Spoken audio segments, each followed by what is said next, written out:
There are very good reasons not to buy a first-gen Tundra. From deadly failures to irks and quirks that might just be a deal breaker, here are 5 reasons you might avoid the first-gen Tundra. Lower ball joints. The lower ball joint flaw stems not from the way that the lower ball joint is manufactured, but actually from the way the suspension is set up. It's a complete oversight by Toyota that they used on at least 4 different vehicles. The weight of the vehicle is transferred through the strut body onto the lower control arm and then through the lower ball joint into the knuckle. This is a typical double wishbone suspension setup. But what's uncommon, the ball actually hangs from the socket in the way it attaches to the knuckle. Most commonly, even though the lower ball joint is always at the bottom of the knuckle, the ball ends up being pressed into its socket on top of its mounting point on the knuckle. So that constant downward force that the strut is exerting on the lower control arm is then felt in the lower ball joint, pulling it down. If this had been flipped like normal, the ball would always be pressed into its socket. Over time, the ball joint slowly wears out and this ball to socket connection gets looser and looser. Eventually, the ball pulls all the way out of the socket. The catastrophic failure is the only part that's unique. These ball joints otherwise typically last about as long as any other ball joint. It's just that when they fail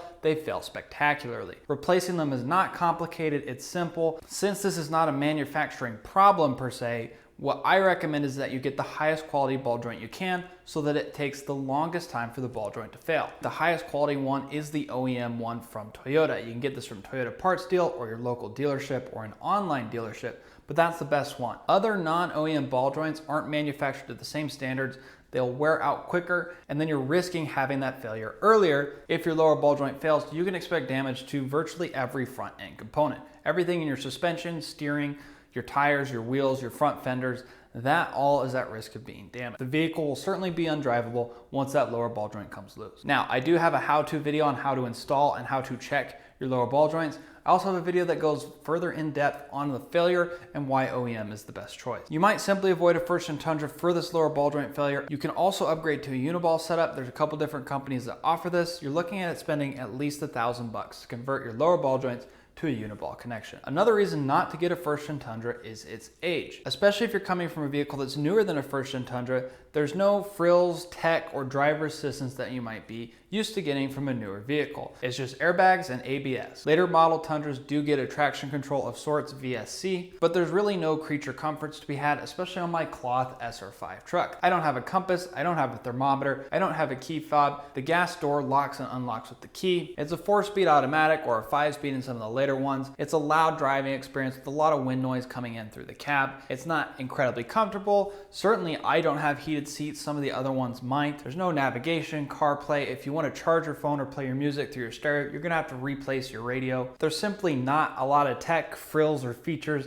that come with this pickup. It's built for longevity and it's built to last, but there's not much else to it. I grew up driving vehicles of this nature. It doesn't bother me. It's what I'm used to. In some ways it's nostalgic, but if you're coming from a more modern vehicle, this will be a different driving experience for you. Another thing that comes with age is maintenance. Simply put, buying a vehicle that's over 20 years old means there's probably some maintenance that you're gonna have to catch up once this vehicle is titled under your name. Even in the case of this one owner vehicle that I found, it still had an exhaust leak and it was due for a timing belt, a water pump, a radiator, and new lower ball joints. And even if you're buying a well-maintained vehicle, it's unlikely that the Tundra that you're buying is gonna have a new timing belt, new water pump, new radiator, new coil packs, new calipers, new rotors, new brake pads, new O2 sensors, no rust, no exhaust leaks, new carrier bearing, a recently greased drive shaft and slip yoke, and on and on and on. All of these maintenance items that need to be regularly addressed at regular intervals, it's unlikely that the previous owner has checked them all off right before selling to you. Some of it's gonna have to get done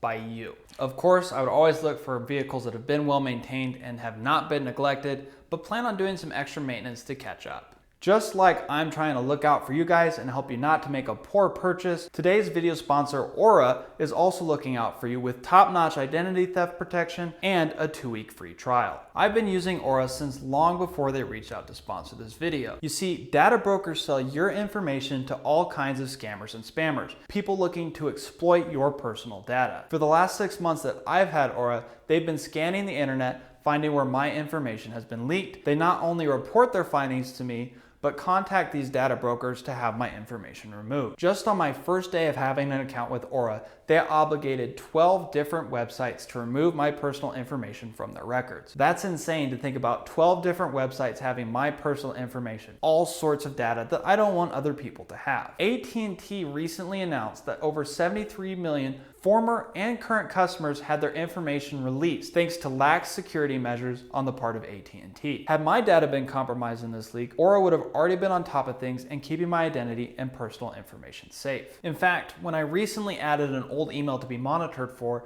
Aura immediately notified me of 2 data breaches from similar companies where my email address had been leaked. Instead of waiting for the next breach, get Aura. Plus, Aura is an all-in-one package. There's no need for multiple services to manage passwords, monitor credit, scour the internet for your information, or set up a VPN. Aura can keep track of it all. If you value your privacy, head to aura.com/208Tyler to start your free trial for 2 weeks at no cost to you. Or click the link in the video description. Now, back to the video.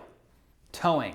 The first Gen Tundra sits at about 7,000 pounds of tow capacity. It can be as low as 5,000 pounds depending on the vehicle you have. Most of the ones with the extra low tow ratings either don't have a tow package or have one of the V6 engines. Most of the V8 Tundras are going to be rated for about 7,000 pounds and will vary from there depending on what trim you have, what cab configuration you have, as well as whether it's 2-wheel drive or 4-wheel drive. 7,000 isn't bad, but most of the offerings from other half-ton trucks at the same time were closer to the 8,000 range.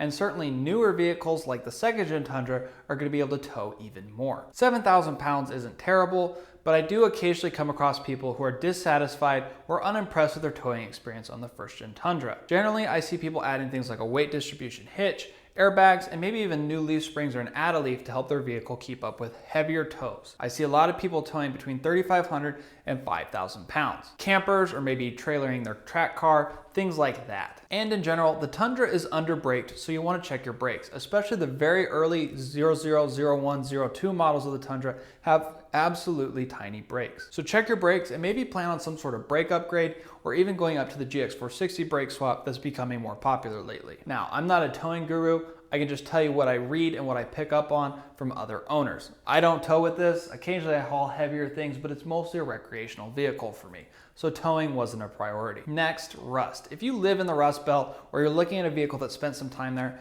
just be really careful. My Tundra doesn't have any rust, but if I was in the market to buy another one, I would certainly be looking under the frame and making sure that no parts of the vehicle are crusty, crunchy, or flaky. If you come across a Tundra and that's how the frame looks, if the entire frame from end to end is all changed color and all look rusty, I would probably avoid that. There should still be some black on the frame and maybe some spot rust around welds or a couple of corners or creases is okay, but you certainly don't want to see the entire undercarriage just turn brown, red, orange. Avoid those vehicles. It's really simple. Get a Tundra without rust. Occasionally, people are still getting their frames replaced under the Toyota recall. I don't know the details of that, but I do know that some people are getting fortunate in having dealerships still honor that recall. The MPG on these trucks is pretty poor. Now, it's not any poorer than common half-ton offerings from that time, but getting 13 in the city and 16 on the highways certainly isn't exceptional. Especially more modern vehicles are probably going to get you better gas mileage, and as these vehicles get higher and higher in mileage, hitting that factory estimate is going to be harder and harder. On my vehicles, since most of my highway driving is above 70 or 75 miles per hour, I really don't ever get better than 12 to 14 miles to the gallon. I haven't done anything to try and improve the fuel economy on my truck, so that is partly on me, and I have from time to time dealt with different emission codes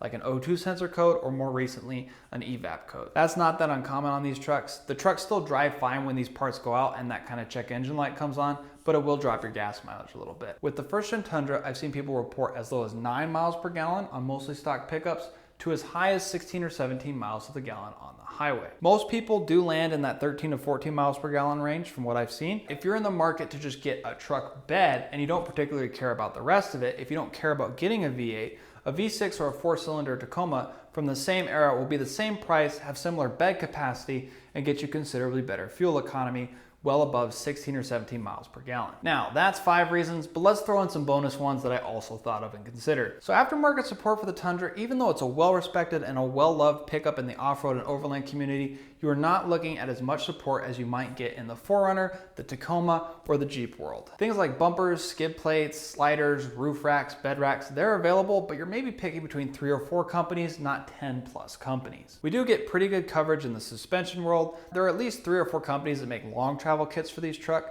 as they're a well-respected desert race truck platform. But we do miss out on some of the higher end suspension applications like Bilstein's 8100 series or the BP series from OME. Also, if you like manual transmissions or manual transfer cases, good luck. The V8 cannot be found with a manual transmission nor a manual transfer case. Forget manual hubs too. V6 Tundras do get manual transmission options, and very rarely you might also find them with the manual transfer case. For the V8, you can swap it to a manual, and I've seen people put the FJ Cruiser transfer case in order to get a manual transfer case, but you're not gonna find it that way. The V8 is an automatic transmission, and it's also gonna use electronically actuated four-wheel drive with those actuators that get stuck from time to time if you don't use your four-wheel drive often enough. And if you like modifying your engine to get lots of power out of it, this is not the platform. While there is increasing tuning support for the 2UZ that is in these Tundras, there's certainly not a common path to boosting your vehicle. There's a factory supercharger that's rare, typically overpriced, and in a lot of people's opinions, overrated in general. Doesn't add as much power as people would like it to. Shelling out $4 or $5 grand for something that's gonna need to be rebuilt and maintained on an old 20-year-old pickup isn't most people's ideal way to add boost to a vehicle. There's certainly not a common route for turbocharging these or anything of that nature. There's just barely some tuning support, some aftermarket headers. That's most of what you can do to this engine. Thanks so much for watching, and I'll catch you in the next video.